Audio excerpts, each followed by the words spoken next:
Oh, do it. This is Scott Mann, and you're watching the Break It Down show. Yes, you're watching the Break It Down show, and I'm bringing you a fascinating story, freshly on the New York Times bestseller list. Is my man's book, Operation Pineapple Express, and well, this whole thing stems from a tragedy, right? We went to Yeah, Afghanistan and Iraq. We half-assed most of what we did. We lied to ourselves, and then we employed a lot of people who were so imperiled that they would wear masks and hide their identity and were many states away or provinces away from where they lived and never saw their families. And then for the most part, we turned and left those people all alone. And then it gets worse. Then we leave Afghanistan, and there's thousands of people, not just interpreters, but tens of thousands of people that we just turned our back on, to include our allies. yeah. It's painful stuff, man. It was I've written a few books in my life, and this one gutted me, but it needed to be told because, and and again, thanks for having me on. Sure. But it needed to be told because I think also there's a saying that out of flowers grow out of rocky ground, and there were some amazing, beautiful examples of leadership and friendship and loyalty in this whole thing. And I wanted to tell that story. I wanted to show Americans and people around the world what it looks like when people honor a promise, no matter how hard it is. And that really is the premise of this book. And in spite of some significant barriers placed in your way by the federal government. Yeah. And, I've always said this, Pete, that the Biden administration squarely owns this withdrawal. Like, there's no getting around that. They will own that for all of history. But I have to say, I'm a very apolitical person when it comes to certain things like national security. And, having served under multiple administrations in Afghanistan, I have to say I was consistently underwhelmed by the senior political, diplomatic, and even senior military leadership throughout this 20-year war. I did not find it to be of the caliber that it should have been to be worthy of the commitment and sacrifice of the men and women who went over there and fought for 2 decades. Yeah. Everybody, here's the link just right down below right there. Operation Pineapple Express. You got to get this book. And what you're describing, I've got as much combat time deployed outside the wire as anybody. And I have to agree, just the constant, ineffective separation from reality that I experienced. One of my rules was that, the State Department and all of its kin were net destabilizers. I mean, unless you can have somebody outside of that organization prove otherwise, they're all, screwing these things up. And then to callously, to pull out as an administration, hey, we're going to make this call. All right, that's the boss's call. He gets to make it. But then to just turn off the support, like on this date, after this date, there will be no more support for getting people out. Is I don't know what the adjective is, but it's unconscionable. It's an absolute national embarrassment, and it's the worst of what we are. I agree. And I think a lot of our brothers and sisters, Pete, are finding themselves right now, a year later, trying to restore the lost honor, that came from this immoral act. And I do believe it was an immoral act that caused a moral injury. And to your comment about, the State Department, I believe the whole Western way of war in Afghanistan, the way that we approached it was so wrong-headed. It was top down. It was trying to put a square peg in a round hole where, we were trying to project a liberal democracy on a society that is largely status society, that is now, it doesn't mean that they're not capable of their version of democracy. And I still fully believe that. I do. I believe it in my heart.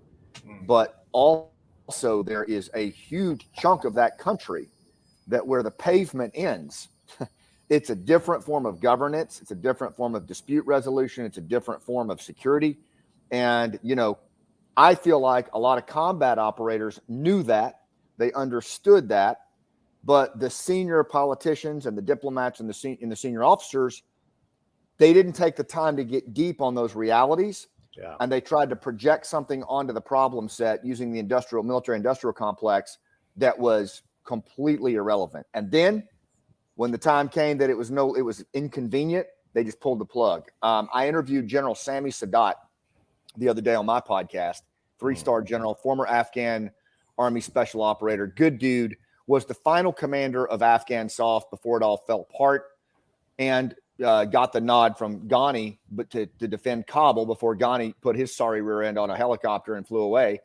But you know what Sammy said was that they found out that all the contractor support had been pulled, Pete, on the day it was pulled. And the way he found out was they were fighting the fight down in Helmand, and his aviation commander just came up and said, "Sir, we can't fly anymore.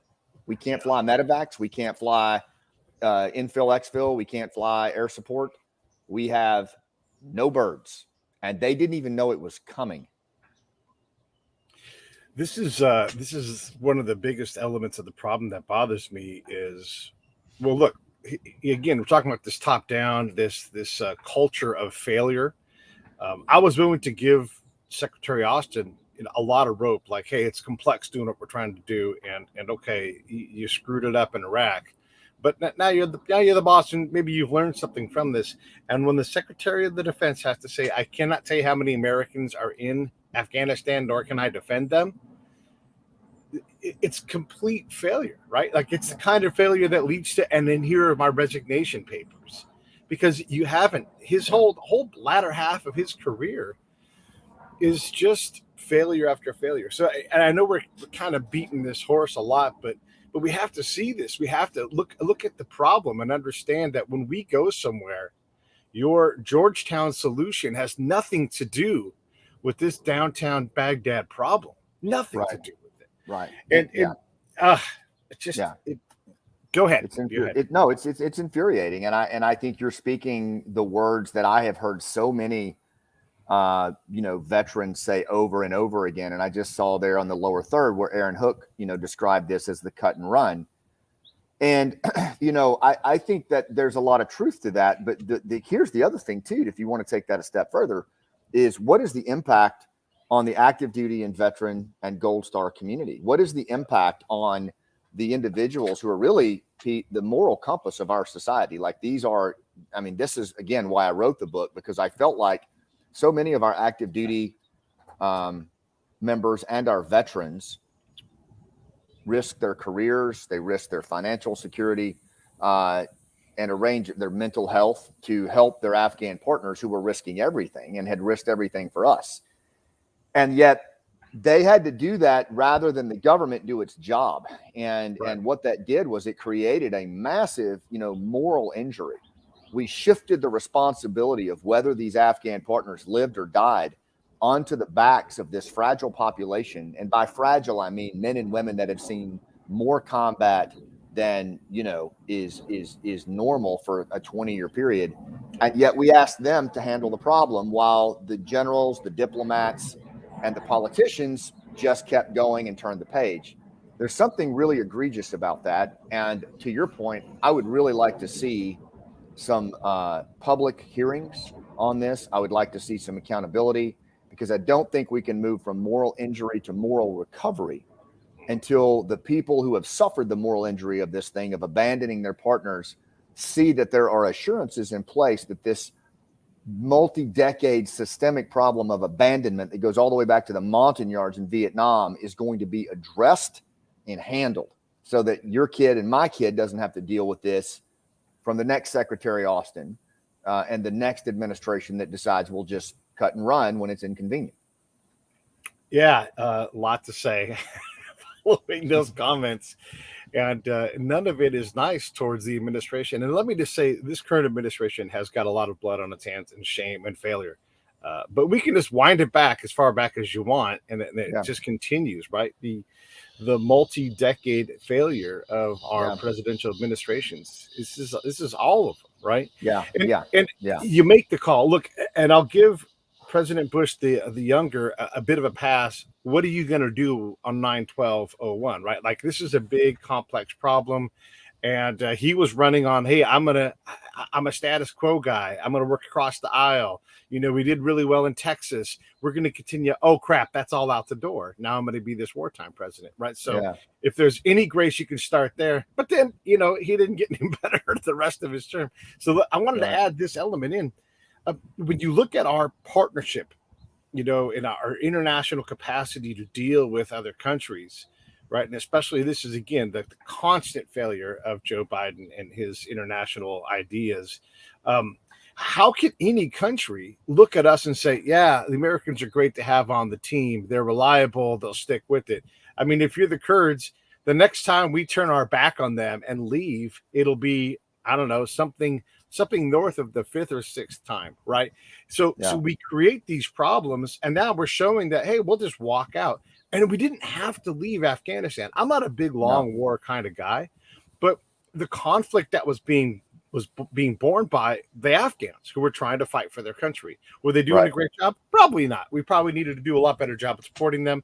But we've shown this propensity to turn our back on France. Anybody who had people there, we just about faced and ran away from them. And adds to that moral injury. Now it's an international moral injury where our influence, our capacity as a partner has been shown to be lacking.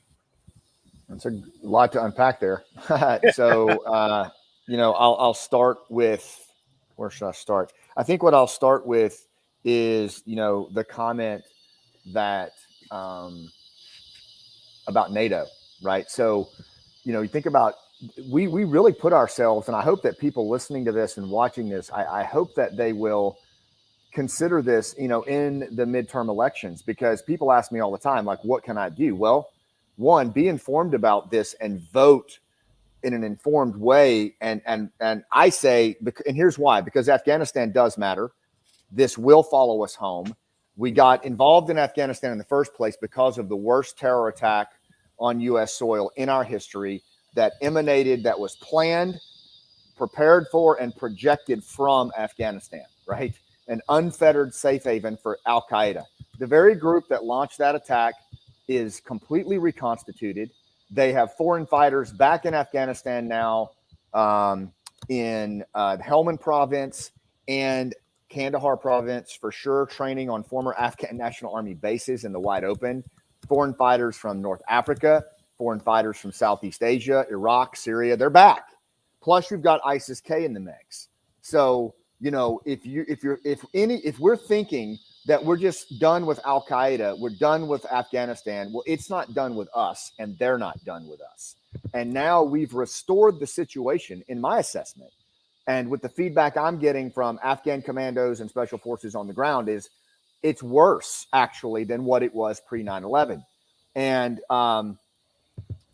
that's a real problem. But then also on the national security front, Pete, as you said, who's going to want to partner with us? And you go, okay, well, big deal. We'll handle it ourselves. Does anybody really think that we're going to take on Russia unilaterally, or China, or even Pakistan or North Korea? I mean, could we? Yeah.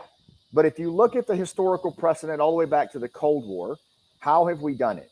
We've worked by, with, and through indigenous partners to stand up against oppression and tyranny. And we've always done it that way. And now we've put ourselves in a position where if we walk into another country, say Ukraine or some other, and say, hey, I'm from the U.S., how you like me so far? It's an eyebrow raised with one word: Afghanistan. And there it is. And with NATO, the way that we left, we did not include them in that decision cycle. We did not bring them into that. They had to run into the breach at the last minute, ill-informed, dealing with their own levels of abandonment. And we didn't do ourselves any favors. So there were a lot of different things, Pete, that happened at a national security level that I hope people are taking stock of, because it wasn't just I'm going to take my ball and go home.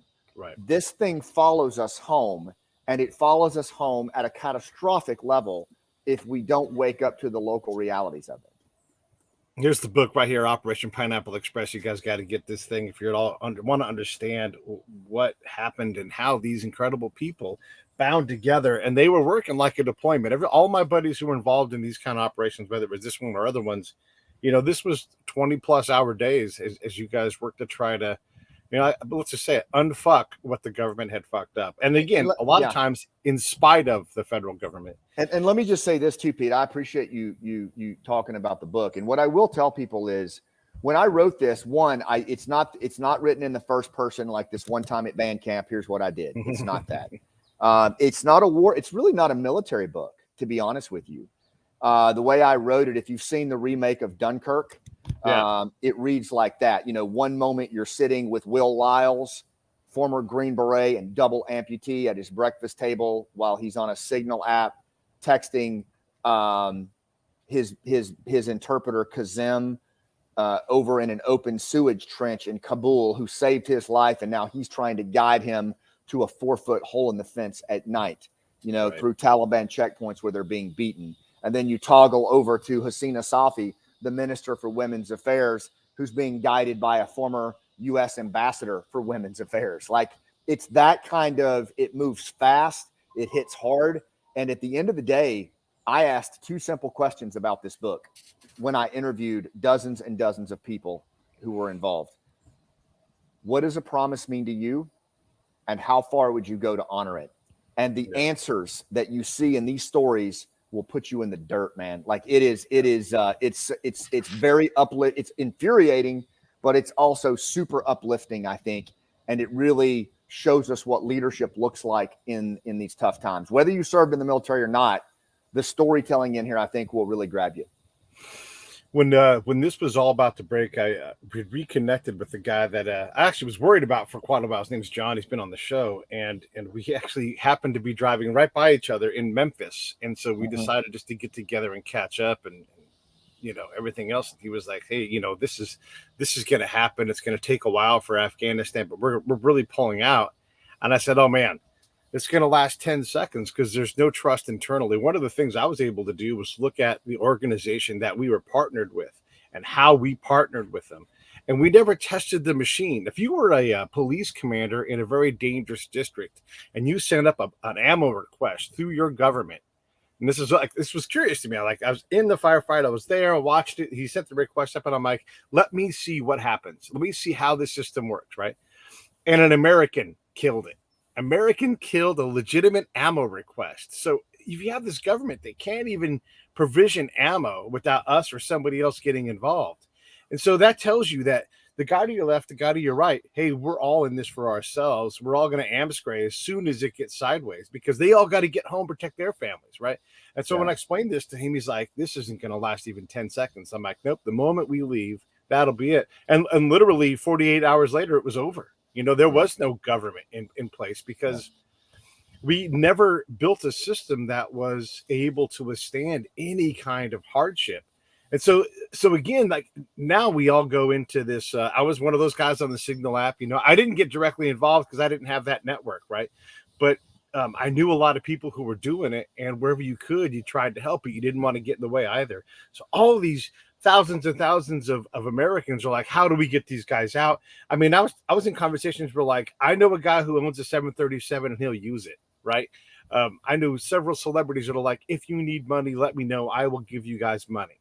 It was all available, but you had to take all these resources that were disparate and diffused everywhere, and then channel them into things, and then work that channel so it stayed smooth. What a remarkable thing to be part of. It was probably what I was most fond of, and I talk about this in the book, where Operation Pineapple Express, got its name. A former Green Beret turned inner city school teacher named Zach actually worked with a company commander and a first sergeant from the 82nd who just happened to have access to a 4-foot hole in the fence near Abbey Gate. And the school teacher named Zach, what he did was he talked about Harriet Tubman all the time at Syracuse, in the city of Syracuse, to these inner city kids, and they studied her a lot. And he fashioned a course of action that was an underground railroad, and at first it was called Operation Harriet, and it basically entailed Afghan commandos or Afghan special forces and their families moving at night in duress through thousands of people and this crowd, and then down into a open sewage canal, and to a designated location where we would have sent the shepherds, like Zach and me and others, would have sent through Zach a baseball card, a digital baseball card of the commando, his family, pictures, passport information, number in party. And then the conductors, as we called them, John and Jesse, the company commander and first sergeant, they would be at that hole in the fence with a green chem light around their neck. And then that commando would see that green chem light, hold up the pineapple symbol on his phone, and then they'd do bona fides, make sure that that was the right time, right place, right number of people, right names, and they'd pull them through and put them on Hilux trucks and ship them across the airfield and get them out of there. And that Underground Railroad ran for about 96 hours. And it was astounding to see, one, the design of it, two, the way that it was executed flawlessly with no fanfare, no politics. You know, I went through the chat room. I found the word Biden one time and Trump zero in like 6 days. And the just the complexity, Pete, that was involved in, you know, think about it. You're moving these commandos at night digitally, remotely on your phone, dropping pins where Taliban checkpoints are, coordinating with the recipients of the conductors. And then the actual link up happens under cover of darkness. And then they get pulled through in a very, very tense, dangerous arena. And all of that happened without any formal leadership, any resources, any authority. It was just veterans and active duty members doing what they do when they looked around and saw that nobody was coming. And that's why I had to write this story, because that Underground Railroad alone and what happened on it, what to me was epic. Let's back up for a minute, and then I want to get back into the book, because I want to illustrate how screwed up this whole thing is and how remarkable any level of success that comes from it. If you're a commander, lieutenant colonel, if you're running a brigade, hell, if you're running a division, at any point in time, you can say, I want a head count. Everybody, where they're at, what they're doing. I mean, every meeting, you know, like I don't know how often, almost damn near every day, someone's doing some kind of head count, right? At what point do you lose the ability to say, I know where every single person is who's either in support or, you know, in my unit? Because it's somewhere it happens. And then to not communicate downwards to Americans, hey, no shit, this is really going to happen, because you hear this stuff all the time. Oh yeah, we're going to pull out on the 11th. Oh, we're going to pull out, whatever. But they like no shit, like get ready to go. You can't just pull the trigger and then have people get out of there. You're leaving Americans in the lurch, and then a lot of people. So, and what I want to get to ultimately is one of my buddies worked with a very known university that does a lot of international stuff in Afghanistan. And they were like, hey, we got people there who are home with their families. These are doctoral students. These are people who are in America getting an education. And you just snap their switch. And now we have no idea how to get these people and their families out. You know, like what a problem to create for a university. And this is, if it's one university, it's 15 universities or 100 universities. So all of these things happen. So when do we lose control of who's there, and then how the messages need to get out so people can provision actually leaving? Because I know everybody wants it to be a surprise, but you can't surprise the people that are part of the operation. Yeah, no, that's a good question and a great point. I can just tell you that, and I talk about this in the book. I mean, there were a series of indicators leading up to the collapse on 15 August that it was super clear that, one, this was a political decision made completely in a vacuum. Right. But let's also be clear too, like the Trump administration before that executed a peace deal that excluded the damn Afghan government, like literally negotiated directly with the Taliban. Yeah. So how invested did we really think the Ghani government was going to be in anything we did? You know, so like the level of wrongheadedness on that to me is baffling. But again, when you get up to leading up to like 1 August, the number of provinces that were falling, the level of graft and corruption that was emanating from senior politicians and senior officers as they bailed on this thing. And then probably the most, to me, like look at the statements in the book that I write about, you know, like Blinken saying this isn't going to happen between a Friday and a Monday. right? The president saying you're not going to see people lifted off the roof of the embassy like you saw in Saigon. Actually, they were lifted off the soccer field next to the roof, but okay. Right. And then you're not, Milley saying this isn't North Vietnam. These aren't the North Vietnamese or the Viet Cong. Just one statement after another that was either misrepresented, mischaracterized, or just really, really incompetent. Either way, like beyond scary. And the last thing I'll say that about your point here that I think a lot of readers will be surprised to see is that the National Security Council issued a memorandum of instruction for priority evacuation, obviously with AMCITs in the lead, American Citizens First. That memo did not go out until August 14th. Just in time. Just in time. And I just want to illustrate this again, the level of secrecy we kept from the Afghans. You'd go to these quarterly meetings called RIAs, RIAA. It's just an assessment. And then I'd like to do this. Here's the kind of guy I was. I'd look around in the room and I would see everybody there. We'd all working together. We all know each other. And I'd say, hey, where are the Afghans? As we're about to examine their government. Oh, this is a classified meeting. Can we just unclassify it? I mean, are we really going to talk about anything that's classified? We kept from the Afghans in the place where I worked the fact that there was a massive aquifer there. Oh, that's classified. You can't tell the Afghans that. It's an aquifer. It's theirs. Right. Like, why would this be a secret, right? But this is how we treat these things. And so why would the Afghans really ever fully invest in us? We're insane. We bring someone who doesn't know what they're doing, rotate them in for a year. They are somewhat effective at some things, and then they leave, and you have to do the same thing. Promises. It's a practice in insanity for these guys. You think about all of our partners in Iraq and Afghanistan and how we treated them, and the fact that they never got to leave. How frustrating was it for them? And again, this goes back to why would we think that the government would work when we're such a shitty partner? I mean, how many people, and I'm a firm believer in this because I've watched a lot of us screw this up. You should not be a primary engager just because you're a commander. Matter of fact, you should stay on your post because you don't know enough about what's going on in town to be things. And you can never just be Pete. That's what may be valuable. I could just be Pete. I don't have anything. I'm just here to listen and learn. And a commander shows up like that. Look, you're a lieutenant colonel. You show up. You have power. You have guns.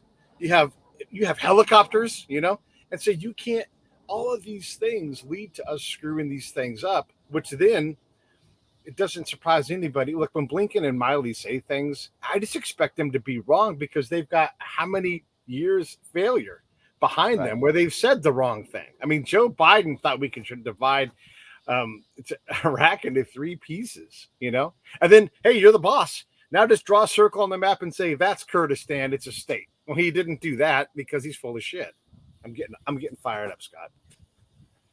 No, it's tough, man. And a lot of these political decisions made in a vacuum are tough to watch. But again, if people, I hear the argument is, well, look, we shouldn't be over there in the first place. We got problems here at home.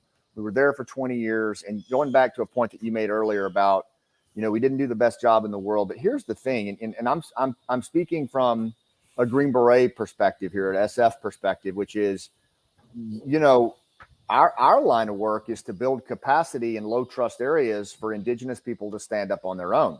So by definition, we have units in the inventory that do this. This is what they do by design. Like, look at Colombia, the Philippines, El Salvador, Ecuador. I mean, over and over again, we have the capacity for foreign internal defense. There's even there's a mission designation for it, foreign internal defense. Now it gets labeled as nation building and all this, and I get that. Like anything where we try to build or put a square peg in a round hole or build a liberal democracy in a status society, like I'm not advocating that. What I am saying is that Afghanistan was and is probably the most dangerous strategic terror safe haven on the planet. And what we did learn as Green Berets and special operators was that the best antibody to violent extremism in remote locations is a local partner that can stand against them. We learned this after 9/11 when we were struck here and kicked in the jimmy. We spent 20 years fighting and bleeding for it, building this capacity. And as challenged as the Afghan police and Afghan National Army were, the Afghan special operations were extremely good. They commandos, the special forces, the KKA, the special mission wing. I mean, they did 98% of the fighting in the last couple of years of the war. They bore the brunt of the casualties. They were keeping the Taliban off guard. All we really needed, in my assessment, Pete, and I think you said this, was a residual counterterror force and a residual group of advisors who could continue to work at the shoulder of the very, very prominent and effective special operators. And then even if you lost some rural ground, okay, but for the most part, you hold space so that professional cadre of operators gets better and bigger. And then you retain the CT capability to go schwack any, Zawahiris or Bin Laden regrouping, Al-Qaeda regroupings right. That happen, and we could have done that with probably less than 5,000 operators. And that's a long game. That's a long game. We've been in Colombia for 50 years, 24/7, 365, Pull and no them one out. even knows it. Yeah. What's that? I said, pull them out right now. Snap. Yeah. And it's like, what do we do? But the reality is, like, that's part and parcel of how the United States has maintained national security for decades. Yeah. And when you're dealing with a violent extremist group that has a narrative that's hell-bent on not just extreme violence in our homeland, but also a complete change in how we govern ourselves and how we worship. Like, if you read their doctrine, if you read Al-Qaeda or ISIS-K's manifesto, it's a long-term narrative that they're very committed to. And if you don't have partners in these rough places that are standing up against them as an antibody, like the resistance, the new resistance front, the National Resistance Front in Afghanistan, they're being decimated right now. I just have a friend inside the country that told me that there's 14,000 Taliban that have been launched into the Panjshir Valley. They're trying to wipe out the resistance before the winter sets in. Why are we not at least giving the same level of support to the resistance that we gave to Ukraine, to a 20-year partner? And oh, by the way, the vice president that was elected in Afghanistan is part of that resistance. So it's baffling to me. It really is. And there needs to be some significant accountability on this and not just turn the page. And, I'm not going to shut up until there is. Yeah. And when you talk about, going through the Panjshir Valley and everything, this is not a gentle exercise. This is an exercise of brutality and domination, kidnapping, any kind of human atrocity you could think of. That is what's on the table with these things. And again, when we're not there and we're not there with our partners, all of that stuff is unchecked and it festers and it just grows and it gets worse. And also the massive brain drain. I mean, if you are at all smart and have the ability to get out of that country, you're gone. Right. Yeah. And so how do you fix these countries that are so unpalatable? Even people who are born there and love country absolutely refuse to go back. I mean, this is not just that was last year kind of thing. You're right. This is going to impact generations. Yeah. And that's such a great question and a great point. I think it's worth hitting, is that, because I get this a lot as well. Are you going to just pull everybody out of the country? And no one's advocating that. I mean, 40 million people in a country, that would be silly. I think what we were advocating when this all went down was we cut the knees out from under our partner, who you have a promise to, an implicit promise that I have your back. And we took away their contracting support without warning in June. The collapse happened so fast that the Afghan commandos and the special forces didn't even hardly have time to go back to their homes before the Taliban were in the Ministry of Defense pulling records and home addresses. Within hours, they were at those home addresses, knocking on doors, pulling people out, executing them in front of their families. And so when we talk about this whole thing, well, you just need to, they need to stand and fight. I mean, these guys stood and fought for decades. And, but even in the United States, in our revolution, we had France at our shoulder, right, as a third party helping us with this. And so my point is to resist, you have to have resilience. And we basically cut out all of the resilience that they could have had. But, honestly, I think that we are now at a point where we have to look at, okay, it's a year later. We're not going to get all of these at-risk partners out. There's over 20,000 Afghan special operators, many more than that SIV. We might be able to get some of the most at risk, but for the most part, they're there. And so now the question to me becomes, how do we support the resistance that is an antibody to violent extremism? I mean, and most of the people doing the resistance, Pete, to include General Sadat, they're not asking for U.S. boots on the ground. They frankly don't want U.S. boots on the ground anymore. They're like, no, thank you. Yeah, thank you. Seen that, yeah. But they do have, 8 million Afghans who attended school, both men and women. They have a highly trained special operations force. They have, as you said, a brain trust of technocrats and others, and they're all pretty young.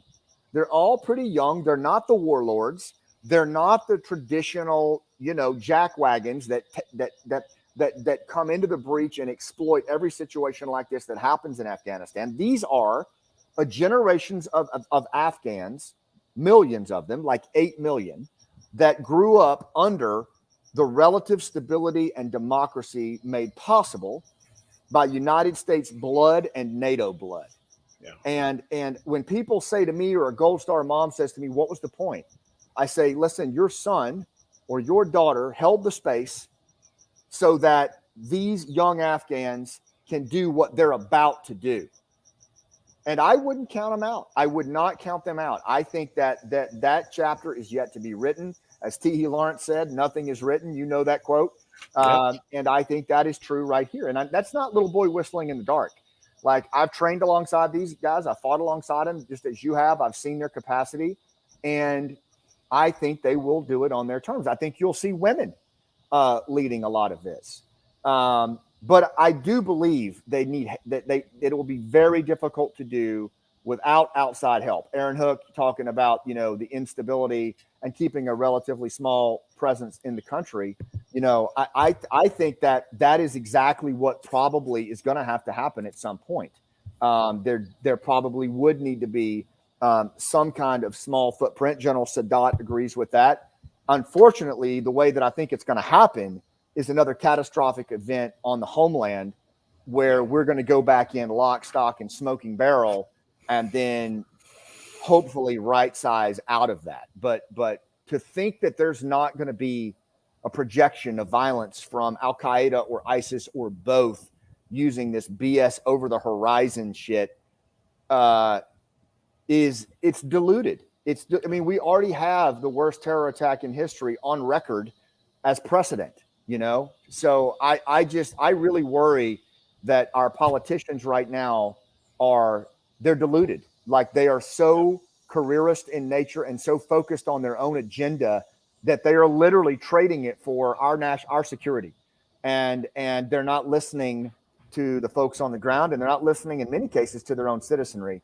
But worse, they're not listening to the veterans. And the veterans, that's why we rushed into the breach. We know how this ends. We know how this goes, and we'd rather cash in our checking accounts and quit our jobs and use our pensions than watch this page get turned and our kids have to go back over there and fight a war that we didn't finish. Yeah, we've talked a lot about some of the bigger stuff, but yeah, let's get into some of the details, because people did put their lives on hold. People did take the money that they had earned doing this stuff and put it on the line and spent it, because they, again, there was a promise there, right? And we continue to turn our backs on our partners. Again, back to the poor Kurds, how many times can we go crawfish on those guys without, and expect them to come back? So what were some of the examples? What did some of these incredible veterans do as like they realized the challenge and they jumped in, not just with both feet, but off the cliff into the dark and said, I'm going to get there and help? Yeah. So some of the guys and girls that you're going to read about in here, and that to me is the most beautiful part of this book, is the relationships that exist. But just to give you a few glimpses into some of them, I've already told you about Zach, who was our engineer. He was a former Green Beret turned Syracuse school teacher, working to rescue his interpreter. And he created the Underground Railroad, known as the Operation Pineapple Express, fashioned after his respect for Harriet Tubman and what she did. You also had Will Lyles, a former Green Beret double amputee. You had Jane Horton, a Gold Star wife, who, after losing her husband Chris in 2011, became really an ambassador to Afghanistan. She went over there multiple times to try to help Gold Star families understand the beauty and complexity of that country and why it was worth it to be over there. She was in Pineapple working to get out a young single Afghan female who worked in the palace. We had a Biden appointee and a Trump appointee, both advocates for women's affairs, working to get women out in there. We had an Afghan SIV recipient who worked directly for Jim Gant, the American Spartan, who had set up an operations center in his apartment in Seattle, Washington, with other Afghans, and he was shepherding his own family, his mom and his dad and his brothers. Can you imagine trying to guide your own family through that chaos? We had another guy named James with the Hat. And James with the Hat was what we called him because he didn't want to give his last name out. But he had deployed to Afghanistan 12 times. He had been blown up multiple times, wounded 7 times, and he was haunted by the ghost of the first IED that he missed. So he became an IED expert and kept going over there again and again and again. He was a hard drinker, suffered from seizures, PTS, and his whole focus in being in Pineapple was just to save as many of his friends as he possibly could, and risking his own mental health in the process. And these are the kind of people that showed up day after day, week after week. Some of them, Pete, went all the way through the year. Some of them quit their jobs. They cashed in their 401ks. Ben Owen cashed in many ways, his kids' college funds. We paid for safe houses, food drops.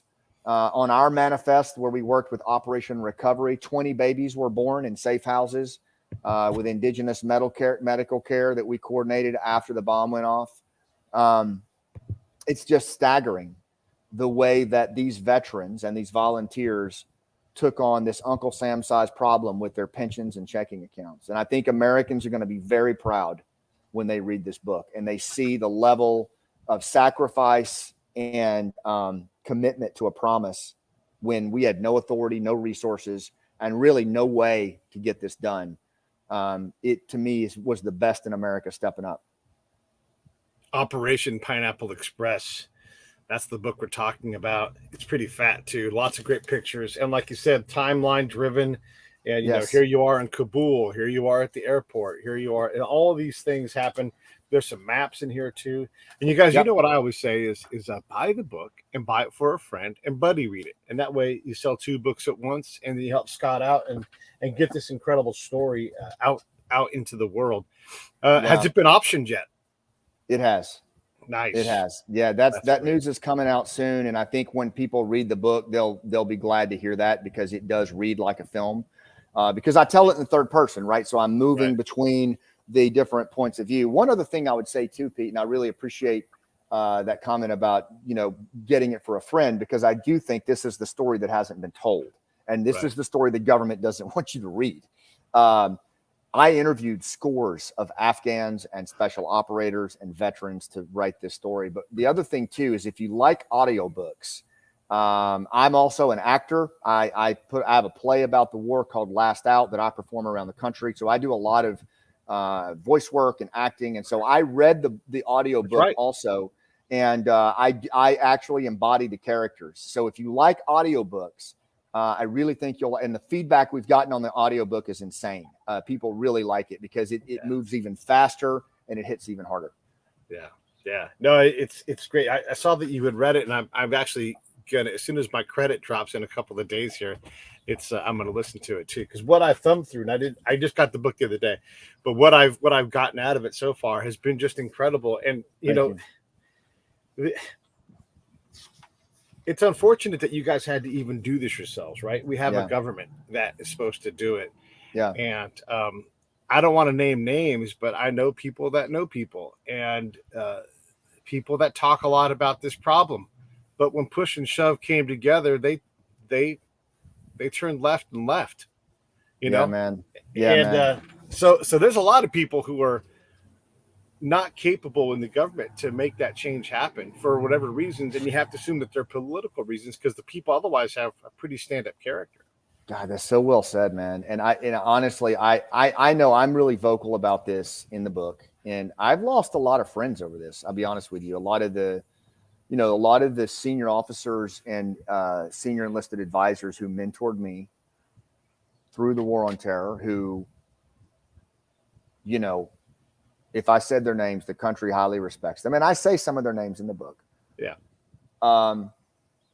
I would, along with a lot of veterans, when I did these interviews, every veteran I interviewed would say, "Where were the generals, man?"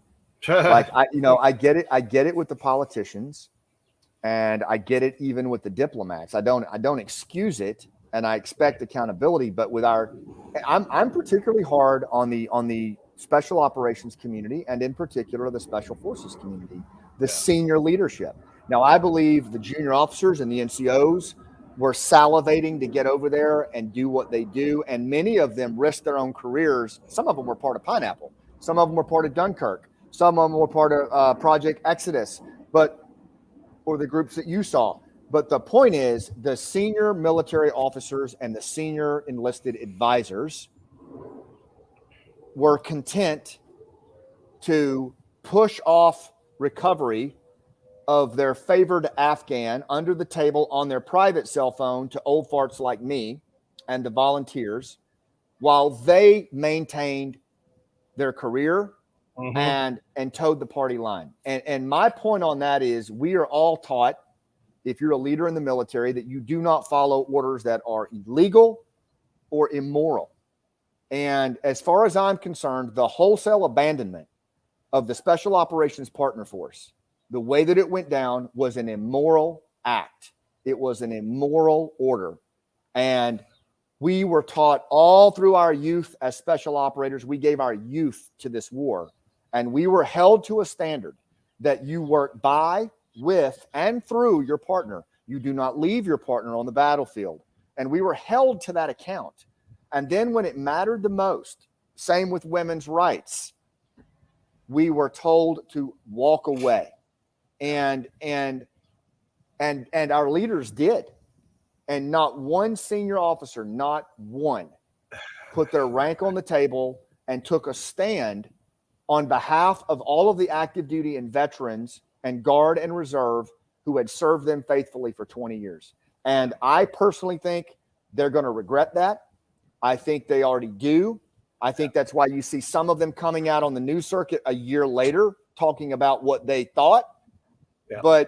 And then the final thing I'll say on this, because now I'm on a roll, Pete, thank you, Yes. is the moral injury that has been inflicted on our veteran population and our Gold Star families. 73% of veterans feel betrayed. 67% feel humiliated from this thing. 81% spike in the VA hotline since August. Where are the generals and the admirals and the senior enlisted advisors, present and past, in this kind of space right here, talking about that moral injury and mental health? I mean, even if we just, because we all made mistakes in Afghanistan, let's just own them. Let's get some assurances and let's fix them. But we need senior leaders in the public space right now talking about the moral injury, talking about mental health, talking about ways to set this right so this systemic habit of abandonment is corrected. If we expect our special forces and our special operators and even our warriors at a recruiting and retention level to be in the game, our senior leaders have got to wake the hell up and listen to what their soldiers and their veterans are saying, because they're not listening. And the dissonance between the leaders and the led right now is deafening. Yeah, it's true. We've screwed a lot of this. I'm not sure what we got right. I mean, apart from your guys' successes, right? This is, the vast majority of the stuff that we did in Afghanistan, we did poorly, and it shows. And I've taken to saying, if you've got stars on your shoulder and you commanded anything of any size, you failed. You lost. You're a coward. You didn't step up. And we don't need your professional help anymore. I'm glad you're retired. I'm glad it's going to be comfortable. Please go do something else. We don't want to hire losers around here. So don't sit on boards. Don't advise anybody, because you got it all wrong. You got it all wrong. I got it wrong, but I'm way down here at the bottom. My impact is tiny. You, 3-star, 4-star, 2-star, whatever, you screwed it up. And then looked around and said, but I did my job well. No, you didn't. Right. No, you didn't. We all own the failure of this. And that's it. And I just got to say this, man. I gotta be honest about this. I don't normally care about the politics part of it, but Joe Biden and his crew, Blinken and all those guys, had been so wrong so many times. It's like, I'm just waiting for them to get it wrong again when they got elected. Like, this is when we say, like, we're going to vote for the lesser of two evils, it means you're voting for evil, right? And this is a particularly incompetent form of evil. And so it was no surprise that they screwed this up. And you don't, as the boss, you don't get to say, I was handed this deal by Donald Trump. What am I going to do? You're the fucking president. Act like a president, stand up and make America accountable to its promises. And if you can't do that, then I have no time for your policy. I have no time for your agenda, because your moral compass is smashed to pieces. And I don't care what party you're from, you're fucked. Get out of the way. Yeah. Let someone else go do it. So all those guys, clean slate, get out, go away. I agree, man. I really do actually agree. I think that I talk about this a lot in my podcast, where we talk about community engagement and mobilizing an upswing in the country of social capital and bridging trust, like we had in the early 1900s, that Robert Putnam talks about in Bowling Alone. And I believe we're due that. I think Pineapple and Dunkirk were the first shots across the bow of an upswing of people who looked around and said, nobody's coming, I'll lead. And if you look in the early 1900s, that's when Future Farmers of America, the Shriners Club, the Rotary Club, the NAACP, Alcoholics Anonymous, all of the elements of social capital that rescued America from a very dark time then, and even the top-down leadership of Teddy Roosevelt with the Park Service and other things, that came from this kind of groundswell mandate of citizen activation. I believe that we are at least at a point where that could happen again. Now, the problem is right now, I believe we have leaders who are mouth breathers. We have leaders in power that are what I call divisionists.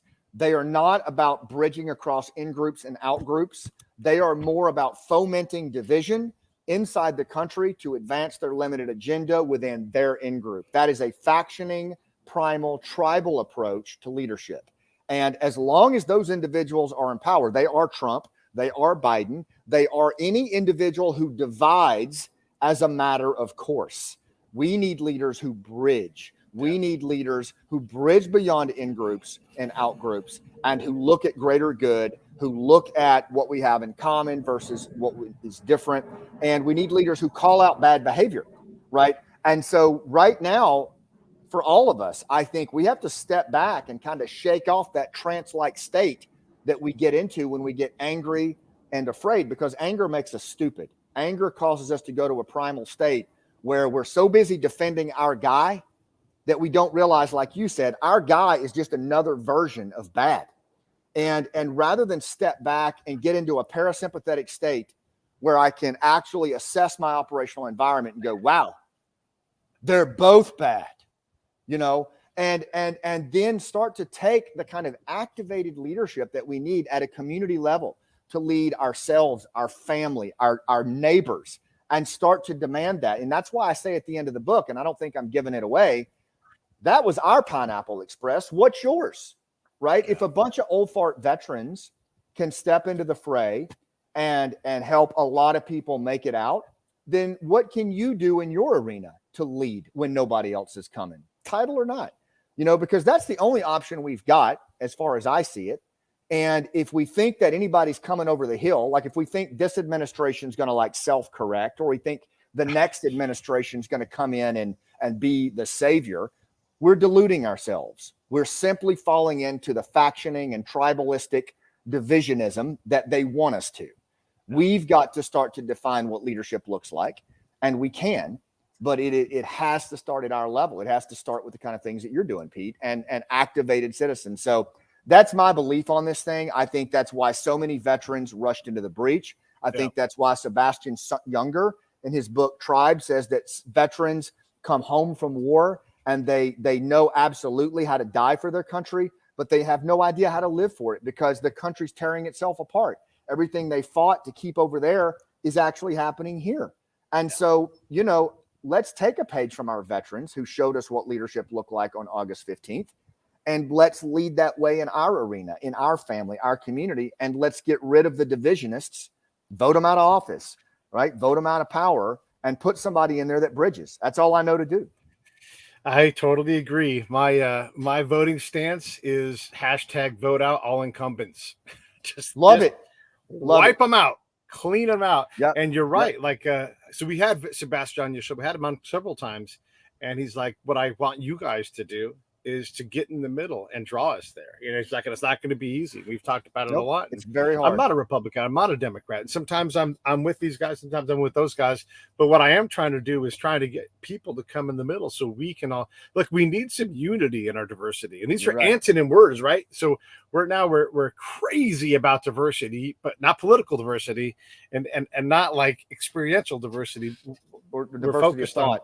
Yeah, or diversity. Yeah, all these other kinds of diversity. We're just focused on skin tone diversity, which I think is adorable, but not part of the answer to the problem. So we've got to find people who are willing to step up and be different and say, "Hey, I'm going to run independent," or "I'm going to run." I was thinking the other day, I should just primary my representative and just out hustle her ass. And then say I'm a Democrat. And then once I get there, be like, I'm really not a Democrat. I'm just in the middle. And I won't participate in any bill that's not bipartisan. Then if Pete was president, this would be one of my things. Do not hand me a bill that's not at least 20% bipartisan. If you'd only have 2 or 3 people, it's not bipartisan. That's just political. And we've got to get going in the same direction. Otherwise, we're going to have, like you said, we're going to have more of these Pineapple Express type moments. We're going to struggle internationally because we don't hold the same weight. And thank God we don't hold the same weight. It means that other countries have come up from World War II and these other eras. And we do have to compete at being fucking better, not at tearing down something else. I love that South Korea has worked out. I hate that Afghanistan didn't. But these things are highly complex. I don't mind having it be hard and we don't solve it the first time, third time, 15th time. But what I do hate, what I do makes me angry and stupid, like you're saying earlier, is when we say one thing, do the other, and act like it never happened. Yeah. I cannot tolerate that. We have to be better at these things. Yeah. Yeah, man. Woo! All right. So again, everybody, it's Pineapple Express. It's the operation that got all of the not all, but a bunch of Afghans out of Afghanistan when we went crawfish on the deal if we were going to stay. And I appreciate the heck out of you, Scott, for writing the book and for all the work that you've done and all of your peers. And we just can't thank you guys enough for trying to bring some good out of this atrocity, this genocide that we created. Yeah. I appreciate you guys working. I appreciate that, Pete, and we'll keep going. That's my commitment to it. I think you and I and your listeners are on a very similar journey, and I think we need to remember that nobody else is coming. Yeah. Scott, what is up, buddy? My buddy Scott Houston, just one of the best combat leaders I've ever known. And everybody says that about Scott every time. No, man, I'm telling you, you will never find, and it not even just in the Marine Corps. I'm talking, and the thing about Scott is not only he leads that way in the civilian world too. He leads that way, and you just want to be around him. He keeps the room safe. He's always taking care of everybody, and he never stops, man. And that's leadership. And what you're doing is leadership, and it's very possible for us. We don't have to settle. I don't know where that's written that we have to settle, right? We don't. And I just, my commitment to it is we'll keep it going too. I hope that people will check out scottmann.com. There's a lot there on what we're doing with this, not just Pineapple, but on leadership and human connection. And I just appreciate the voice, Pete. And if there's ever anything we can do, you let me know. Stand by. Hey, thanks for watching the show. I really appreciate it. Right here, you can subscribe. Please do that. It makes the show grow. Hit that notification bell so you know which incredible guest is coming up next. Down below is the PayPal link. You can put a small subscription in. That is an enormous help. All that money goes right back into the show. And then right up over here are the next episodes you should listen to, curated by yours truly. Thank you so